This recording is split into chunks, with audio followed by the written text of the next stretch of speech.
Nós estamos começando então o nosso segundo tópico nessa disciplina de introdução à filosofia e nós vamos tratar de perspectivas.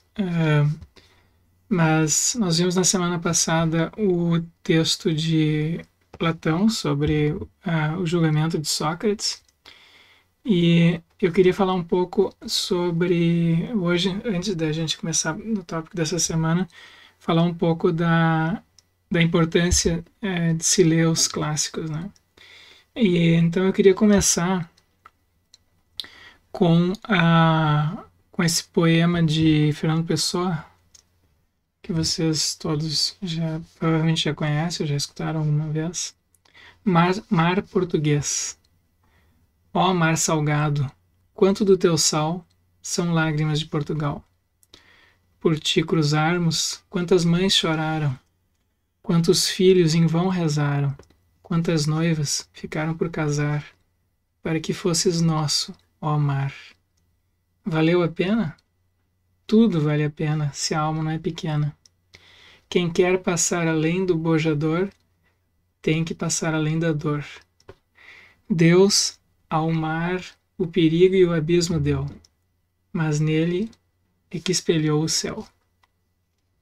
Então nós vamos agora fazer assim essa grande travessia, né? Que é passado de um texto antigo, da antiguidade clássica, um texto de Platão, para um texto bem contemporâneo, escrito por um pensador que está vivo no Rio de Janeiro e um antropólogo, né?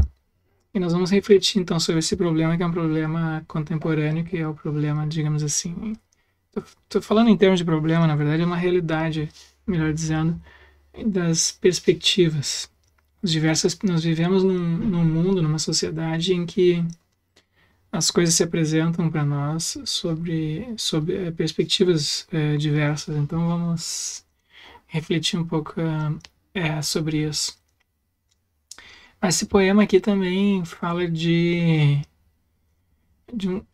algo que a gente viu, que é um tema assim clássico também, né? Claro que a gente pode ler isso aqui como uma descrição, um relato das navegações portuguesas, mas ele pode ser também tomado como interpretado como uma metáfora para os empreendimentos nossos todos na vida, né? E existe nós todos temos, nós todos nos defrontamos com mares que precisam ser cruzados ao longo da vida, né? Então, e sacrifícios têm de ser feitos, né? Lágrimas são despejadas e então escolhas são feitas, né? Sempre que a gente faz uma escolha na vida, a gente sacrifica as alternativas. E então não existe nenhuma escolha assim que não envolva um certo sacrifício, né? E alguns podem ser bastante sofridos, ou enfim, exigir disciplina, esforço e um certo sofrimento.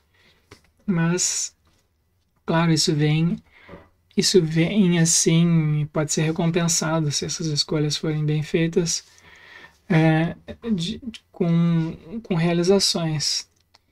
E, de certa maneira, isso que vocês estão fazendo aqui nessa disciplina de filosofia é uma escolha desse tipo, né? Então, ela exige disciplina, né? Esforço. É um certo sacrifício que vocês estão fazendo.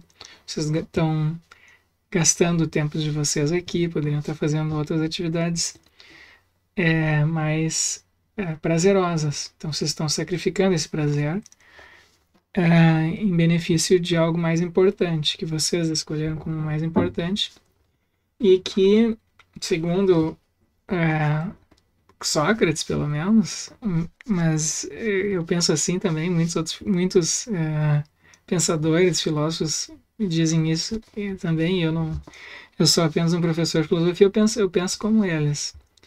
Eu acho que sim, que é algo que é uma disciplina, um esforço, um sacrifício que vale a pena, mas a gente precisa entender por quê, né? Tem uma... então, eu queria falar um pouco antes da gente entrar no tópico dessa semana sobre por que ler os clássicos. Por que ler esses livros antigos? E, né, como esse de Platão que vocês leram na semana passada. Bom, esses textos mais antigos, por que não ler, né, em outras palavras, livros contemporâneos?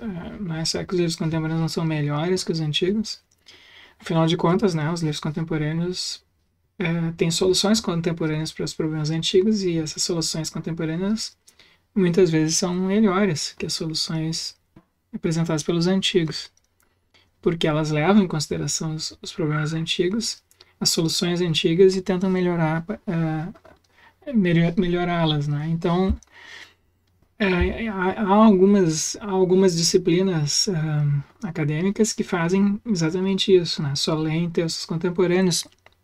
Então, as disciplinas científicas, por exemplo, nas disciplinas científicas não se ensinam os clássicos, né? Se vocês forem em física, se vocês forem, por exemplo, no curso de biologia, eu tenho um primo que fez biologia, e ele me disse que eles nunca leram no curso inteiro de graduação a Evolução das Espécies de Darwin, né, que é um clássico. Eles nunca leram. Então, eles estudam as teorias assim, mais recentes, as soluções mais recentes. Eles lidam com problemas...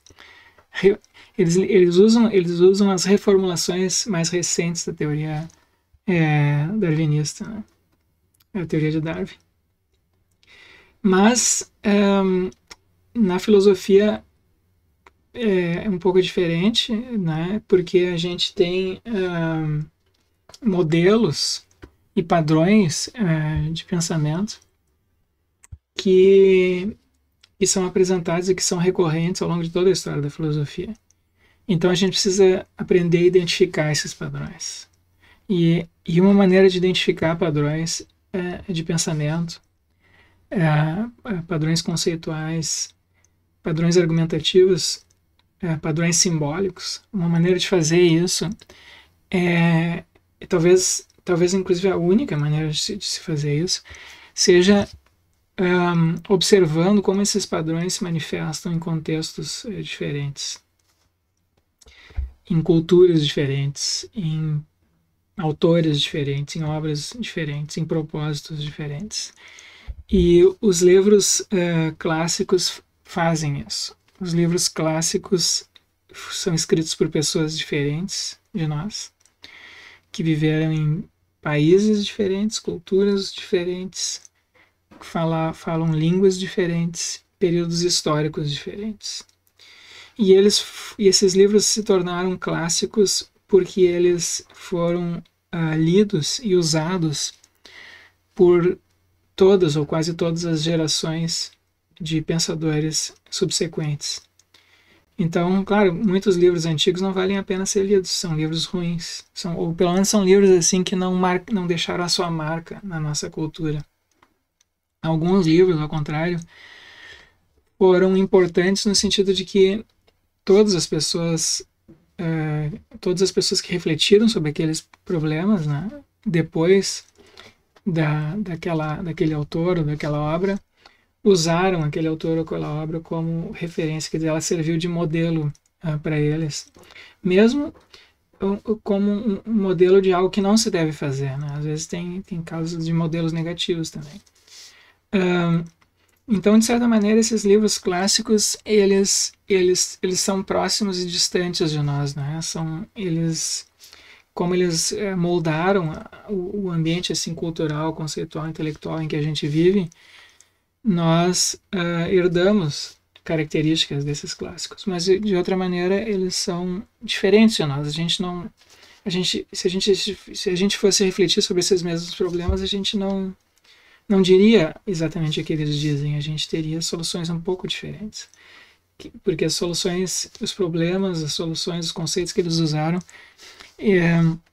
de certa maneira continuam valendo, mas de certa maneira elas não são bem adequados ao nosso contexto contemporâneo. Então são próximos e distantes ao mesmo tempo, né, em sentidos diferentes.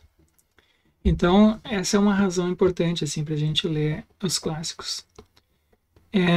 A segunda razão é da gente conseguir identificar certas experiências comuns, certas características assim que parecem ser recorrentes em muitas culturas, em muitos períodos históricos e formam, de certa maneira, uma espécie de moldura universal ou quase universal da humanidade. Há certas experiências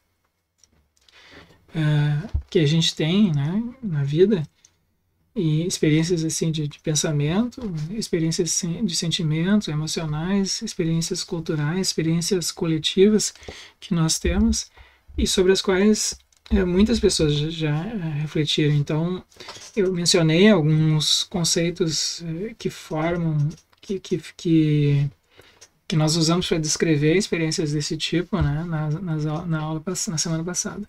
Então, eu falei a gente falou aqui dos conceitos de conhecimento, de justiça, de moralidade, de ciência, espaço e tempo, consciência.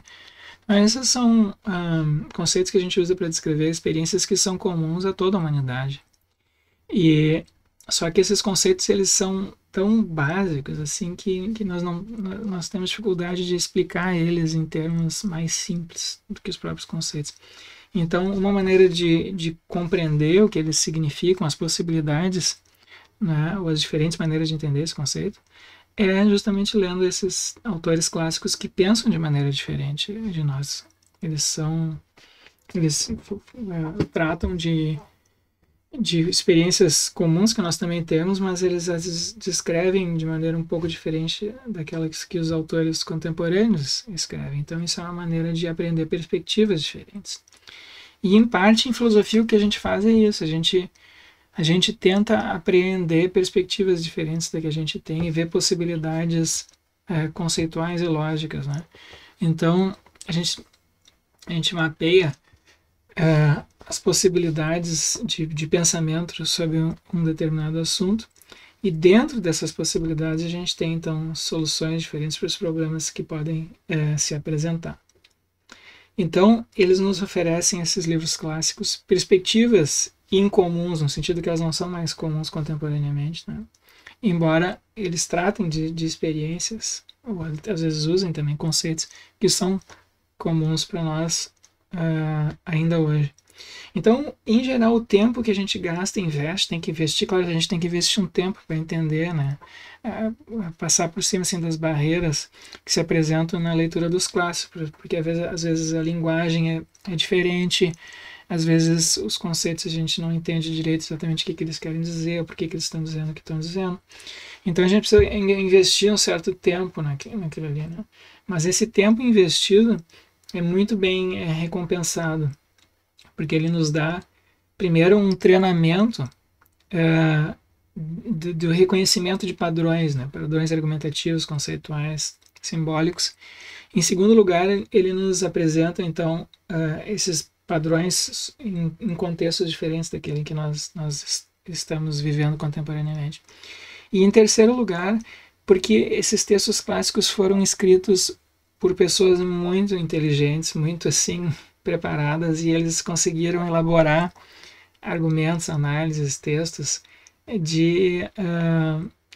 que não foram assim,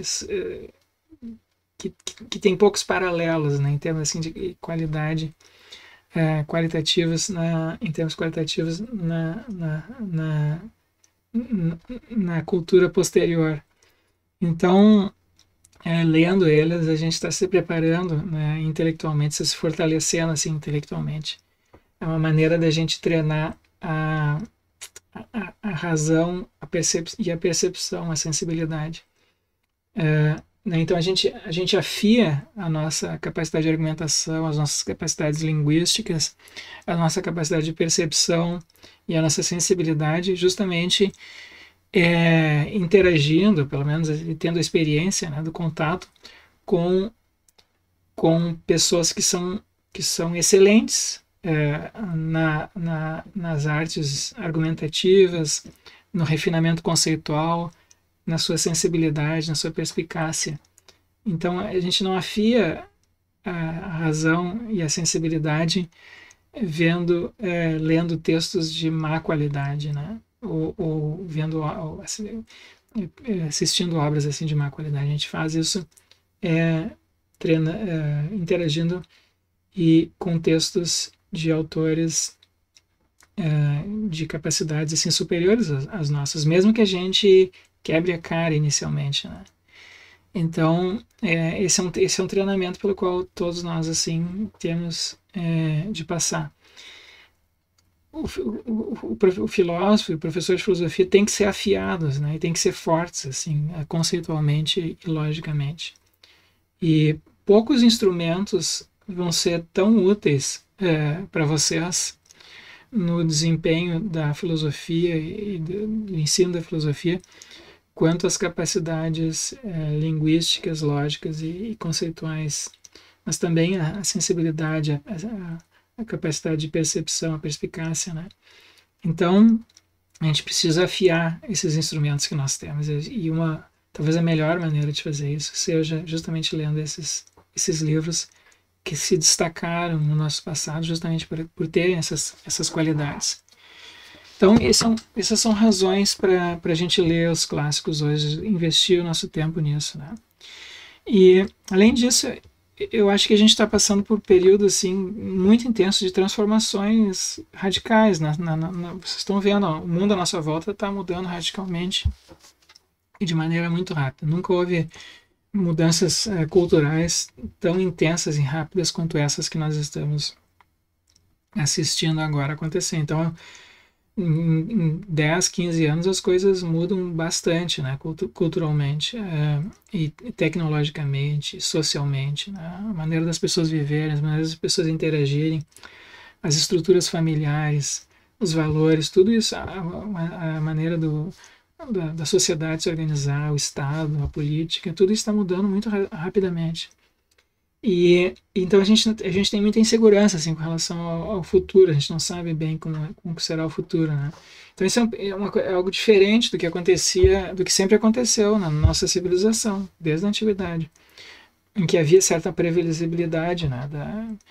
As pessoas sabiam, né? O mundo que os pais, por exemplo, poderiam fazer escolhas para os seus filhos em termos educacionais, que eram mais ou menos tranquilos e seguros. Hoje em dia ninguém sabe, né? Ninguém sabe direito quais serão as profissões, por exemplo, do futuro, como é que elas serão desempenhadas. Mesmo aqui, vocês vejam que o ambiente de ensino, agora a gente está nesse ambiente de ensino digital agora, né? Que isso é uma mudança. Há 20 anos não havia isso. Então, em todos os domínios as coisas estão sendo alteradas de maneira bastante radical. Mas há um sentido em que essas mudanças são superficiais, né? Porque os aspectos assim mais profundos da nossa humanidade não estão sendo alterados. As relações sociais, os valores, a economia, a política, enfim, a tecnologia, tudo isso está mudando. Mas há certos padrões que se repetem. E no interior dessas novas realidades tecnológicas e sociais, esses mesmos padrões se manifestam novamente. E alguns desses padrões são tão profundos e arcaicos que eles dificilmente vão mudar, mesmo com mudanças tecnológicas muito profundas. Então, de certa maneira, olhar para o passado distante é também uma maneira de se preparar para as mudanças mais radicais do futuro, né? E vocês vão ver que tem alguns problemas, alguns conceitos e alguns padrões de pensamento e argumentação que são muito antigos e muito arraigados, né? E que fazem parte assim talvez de um núcleo comum assim de experiências humanas, né? E que talvez seja universal ou quase universal. Então, isso também é uma razão, eu penso, para a gente ler os clássicos. Então, aqui tem uma lista de alguns. Claro que nós não vamos ler esses autores aqui todos. A gente vai ler só trechos ou alguns textos curtos de alguns deles, né? A gente leu um texto curto de Platão na semana passada. Mas é importante que vocês se familiarizem com esses nomes e outros, aqui tem só alguns, e que procurem ir lendo esses autores ao longo dos próximos 4 anos. Então, com certeza, antes de Platão, a gente tem os clássicos da literatura grega, as tragédias, enfim, também os textos de Homero, né? A gente tem depois do Platão Aristóteles, depois alguns romanos, como por exemplo Marco Aurélio, depois no período medieval Santo Agostinho, Santo Tomás, vários outros também. No período moderno Descartes, Hobbes, Locke, Leibniz, Hume, Kant, Hegel, Nietzsche e vários outros também. Então é importante que vocês se familiarizem com esses autores aqui. Eles todos deram assim contribuições importantíssimas para a cultura. A maneira da gente pensar hoje, a maneira da gente analisar os problemas, a maneira de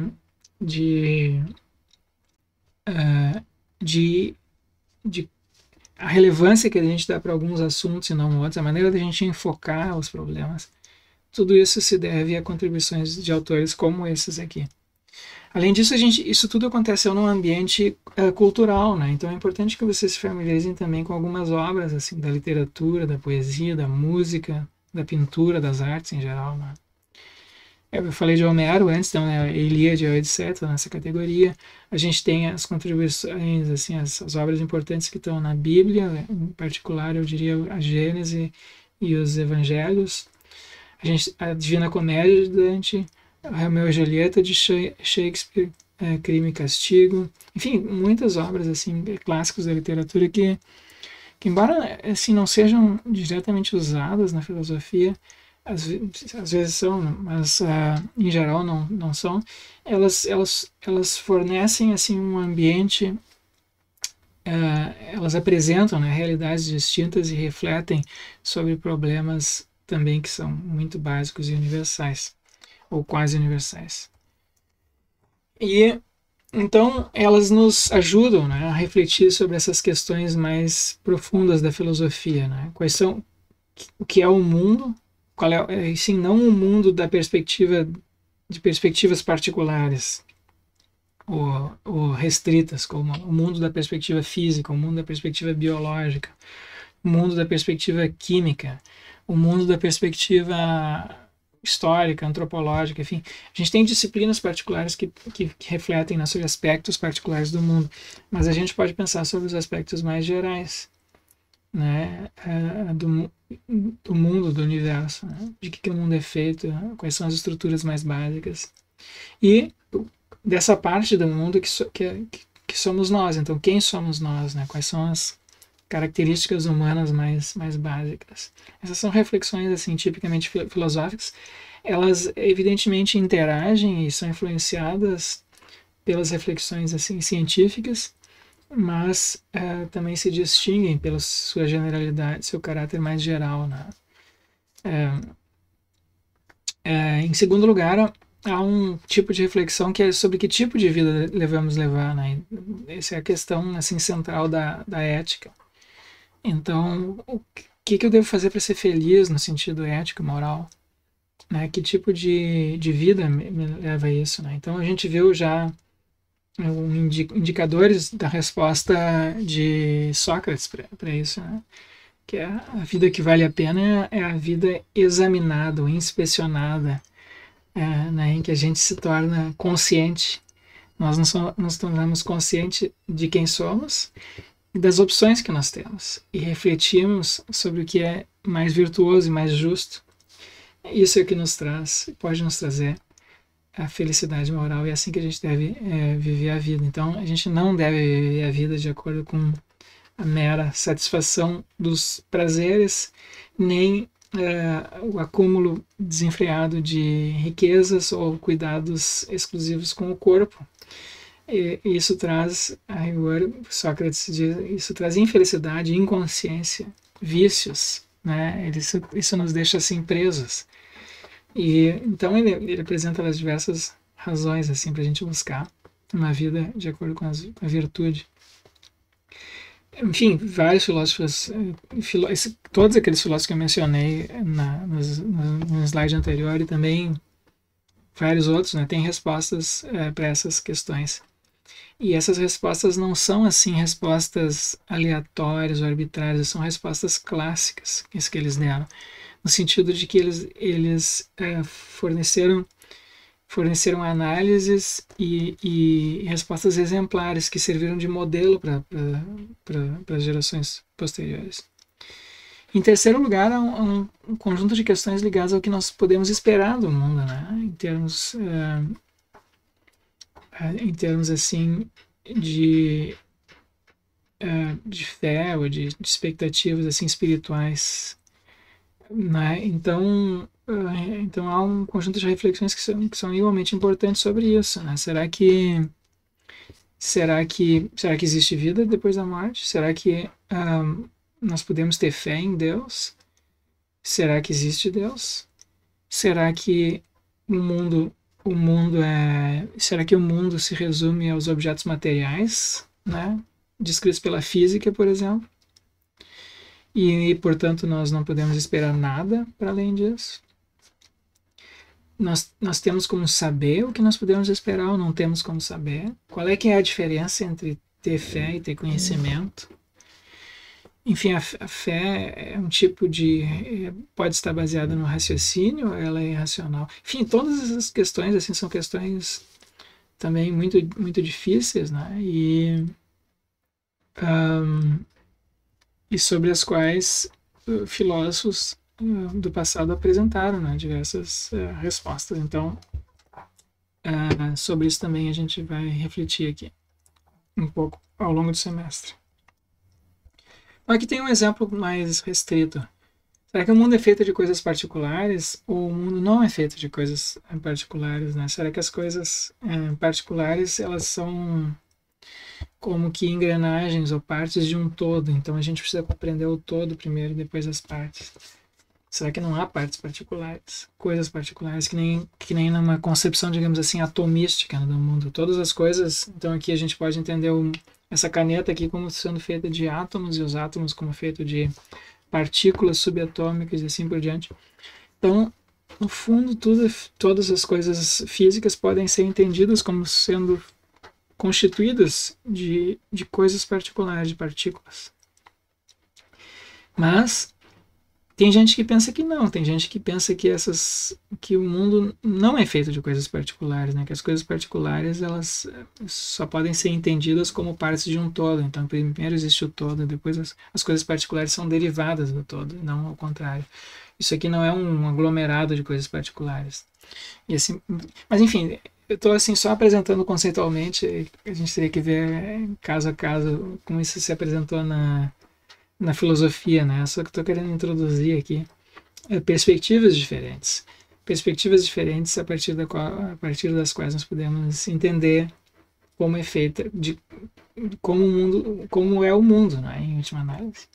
E isso depende em parte, claro, das teorias que a gente tem, mas as próprias teorias, elas não surgem do nada, né? Elas já surgem de uma percepção assim que a gente tem inicial de como é a realidade. E elas vão refinando essas percepções, ou revisando elas, reformando elas, né? Claro que o resultado desse processo de revisão e refinamento pode ser bem diferente do ponto de partida inicial, mas sempre tem esses pontos de partida inicial.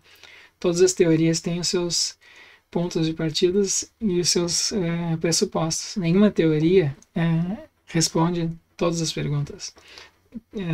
Todas as teorias são sempre parciais, né? Elas respondem algumas perguntas e deixam outras de fora. Então isso faz parte assim da estrutura, né, dos nossos pensamentos em geral, né? Bom, então eu deixei para vocês indicada como leitura auxiliar ou suplementar um texto de Jorge Luis Borges, o escritor, o grande escritor argentino, né, Jorge Luis Borges. Tem esse conto que se chama Tlon Uqbar Orbis Tertius. É um conto fantástico, literalmente fantástico. Mas E os textos assim de Jorge Luis Borges, os textos são ficcionais todos, é claro, mas são extremamente filosóficos, né? Ele é uma pessoa que conhecia, que leu aqueles clássicos todos, aqueles autores clássicos que eu mencionei ali antes. Ele certamente conhecia, já tinha lido todos e tinha um excelente conhecimento assim de filosofia, mas ele usava isso para fazer literatura, né? Mas assim, os temas da literatura de Borges são muito filosóficos. Boa parte dos textos dele tem essa reflexão filosófica embutida neles, né? E esse texto, então, isso é comum nas obras do Borges, em que ele apresenta histórias dentro de histórias dentro de histórias, né? E essa característica do pensamento de Jorge Luis Borges, que a gente tem perspectivas dentro de perspectivas dentro de perspectivas e perspectivas diferentes e tal, isso é uma característica típica do nosso modo de pensar contemporâneo, diferente do modo antigo. Então,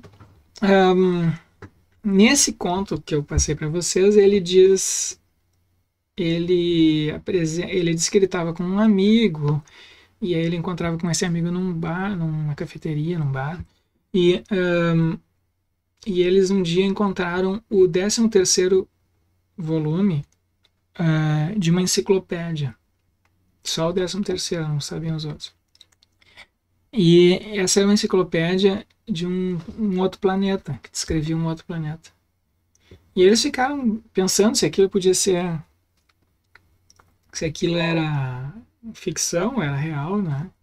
Mas devido ao grau de detalhe que eles encontraram ali na descrição, né, e o fato de ser a 13º volume, então sugerindo que haviam outros volumes, eles chegaram à conclusão que provavelmente era uma enciclopédia real que tinha sido escrita sobre esse outro planeta. E aí vem descrições assim minuciosas sobre os povos desses outros planetas e tal. E aqui tem uma descrição do planeta Tlon. Uma parte, né? Tem o verbete lá na enciclopédia que fala de Tlon. E então, né, vou ler aqui um trecho escrito por Borges que fala disso. Então, Hume, o filósofo aqui, David Hume, notou em definitivo que os argumentos de Berkeley, o filósofo Berkeley, não admitiam a menor réplica e não causavam a menor convicção. Tá, isso aqui é só para introduzir então o assunto. Berkeley é um idealista. Para Berkeley, as coisas particulares, elas são produtos da mente de Deus. Então, a realidade primária não é física, mas mental, espiritual. Bom, esse ditame é totalmente verídico em sua aplicação à Terra, né? Porque na Terra a gente não é idealista, o nosso senso comum, pelo menos na nossa tradição cultural, nosso senso comum é materialista, né? A gente não pensa, por exemplo, que essa caneta aqui é produto de um pensamento. A gente pensa que ela existe independente de qualquer pensamento, que ela vai continuar existindo, mesmo que ninguém jamais veja. Por exemplo, a gente pode pensar numa pedra que está enterrada num lugar aí que e nunca foi vista por ninguém, né?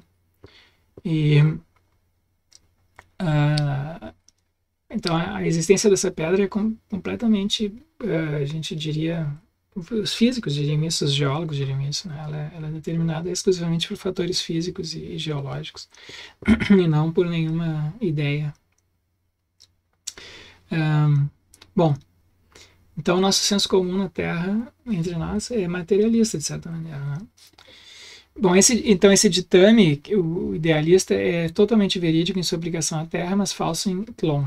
As nações desse planeta, Tlon, são congenitamente idealistas, quer dizer, para elas, elas concebem o mundo como sendo basicamente feito de ideias. Sua linguagem e as derivações de sua linguagem, a religião, as letras, a metafísica, pressupõem o idealismo. O mundo para eles não é um concurso de objetos no espaço, é uma série heterogênea de atos independentes. Atos. Então, para eles, o que existem são ações. Eles escrevem o mundo como sendo feito de ações e não como sendo feito de objetos. Ok? Então, o mundo é sucessivo, temporal, não espacial. Não há substantivos na conjetural Ursprach, na linguagem primitiva de Tlön, da qual procedem os idiomas atuais e os dialetos. Há verbos impessoais qualificados por sufixos ou prefixos monossilábicos de valor adverbial. Por exemplo, não há palavra que corresponda à palavra lua, mas há um verbo que seria em espanhol lunecer ou lunar. Surgiu a lua sobre o rio, disse Hlon u fang achachas mlo, ou seja, em sua ordem, para cima, upward, atrás, duradouro fluir, lua luziu. Então esse é um povo que fala só, cuja linguagem não tem substantivos. Então eles não falam de coisas particulares, vocês entendem? Eles concebem tudo como sendo uma sucessão de ações. Só existem ações. Então a lua seria lunecer, ou luar, ou lunar. Luar. Bom, vamos ver aqui. O que foi dito antes, o Borges continua. O que antes foi dito se refere aos idiomas do hemisfério austral, né? Nos do hemisfério boreal, então hemisfério é sul e norte, agora no norte, nos do hemisfério boreal, cuja Ursprach, linguagem primitiva, há bem poucos dados no 11º volume, a célula primordial não é o verbo, mas o adjetivo monossilábico. Os substantivos se formam por acumulação de adjetivos. Não se diz lua, diz-se aéreo claro sobre redondo, escuro redondo, ou qualquer outro acréscimo. No caso escolhido, a massa de adjetivos corresponde a um objeto real. O fato é puramente fortuito.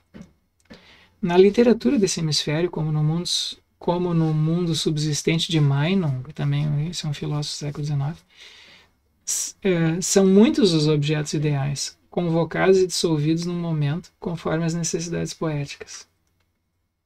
Determina-os, às vezes, a mera simultaneidade.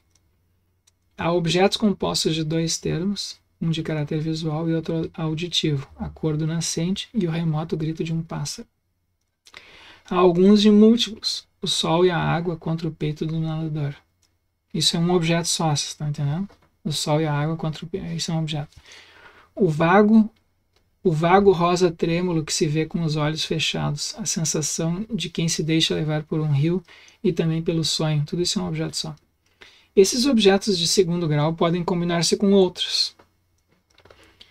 O processo, mediante certas abreviaturas, é praticamente infinito. Há poemas famosos compostos de uma só enorme palavra. Essa palavra integra um objeto poético criado pelo autor. O fato de que ninguém acredite na realidade de substantivos faz, paradoxalmente, que seja interminável seu número. Os idiomas do hemisfério boreal de Tlön possuem todos os nomes das línguas indo-europeias e muitos outros mais.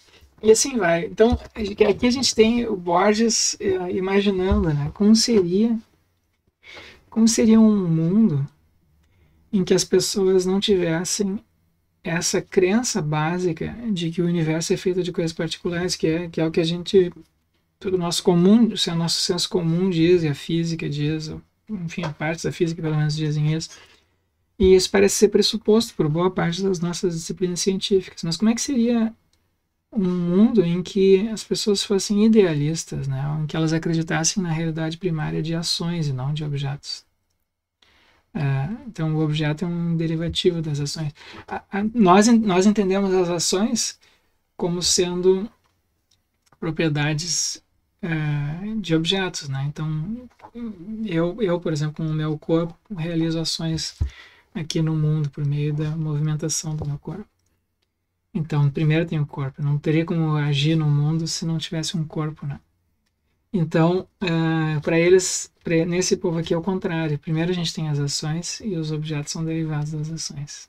Tá? Então, é claro, isso aqui que o Borges está fazendo é só uma especulação ficcional, fictícia, certo? Então a gente poderia pensar, sim, mas obviamente que as coisas não são assim. Só que quando a gente analisa a história do nossa tradição de pensamento e a gente compara, a gente vê que muitos aspectos das nossas maneiras mais básicas de pensar, muitos pressupostos, digamos assim, metafísicos, se alteraram ao longo da história. E também a gente observa que esses mesmos pressupostos que a gente teve ao longo da história, os pressupostos que foram se alterando, não são compartilhados ou não são totalmente compartilhados por tradições culturais diferentes da nossa. Então, a gente pode entender, né, e há filósofos que falam assim, que há diferentes esquemas conceituais, há diferentes assim redes, né, de conceitos que formam uma espécie de base a partir do qual a gente fala, pensa, elabora teorias, né, e elabora, age no mundo, concebe a si próprio, etc. E esses esquemas, diversos esquemas, eles se apresentam para nós como sendo assim tão óbvios, né? As coisas que a gente sequer pensa sobre eles e eles nós em geral não temos consciência deles, né? Eles fornecem uma espécie de pano de fundo em meio ao qual a gente elabora diversos pensamentos. Então, quando as pessoas têm divergência, a gente vê as pessoas aí brigando toda hora agora, né, em política, na internet, não sei o que.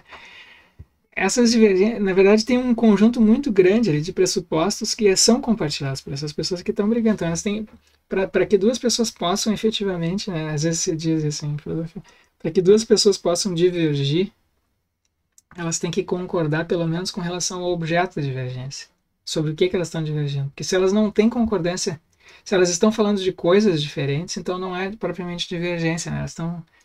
Elas estão falando de objetos diferentes, então elas não têm propriamente uma divergência. Para que duas pessoas possam divergir, elas têm que dizer coisas diferentes sobre o mesmo objeto, sobre o mesmo assunto.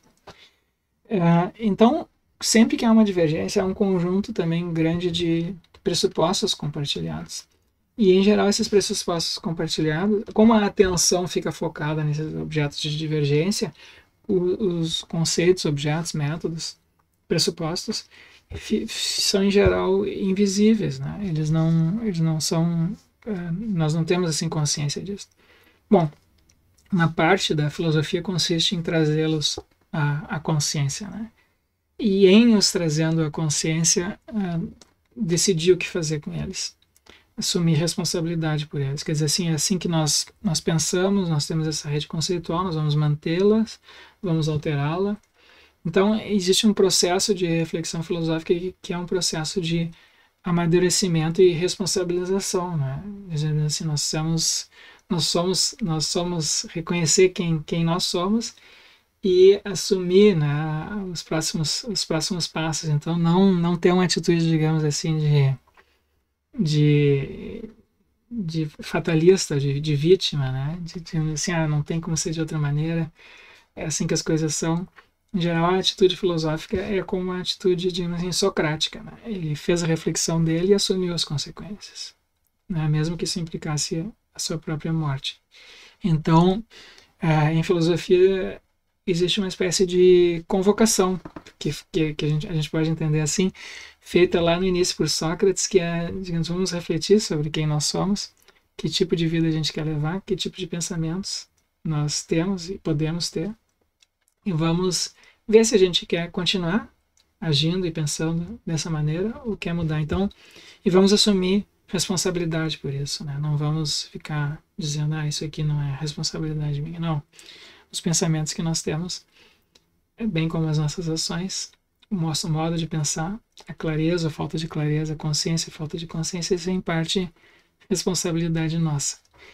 Então, Existe uma reflexão que a gente pode fazer sobre esses esquemas conceituais.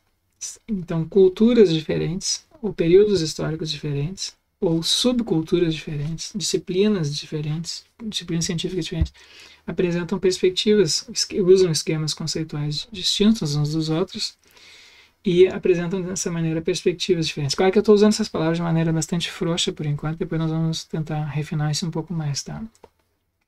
E há problemas que se seguem daí, problemas de intraduzibilidade, né? Por exemplo, tem alguns conceitos que se apresentam numa cultura que são intraduzíveis para outras culturas, ou parcialmente intraduzíveis, e há problemas de indeterminação da tradução, sobre os quais eu vou falar agora no próximo vídeo.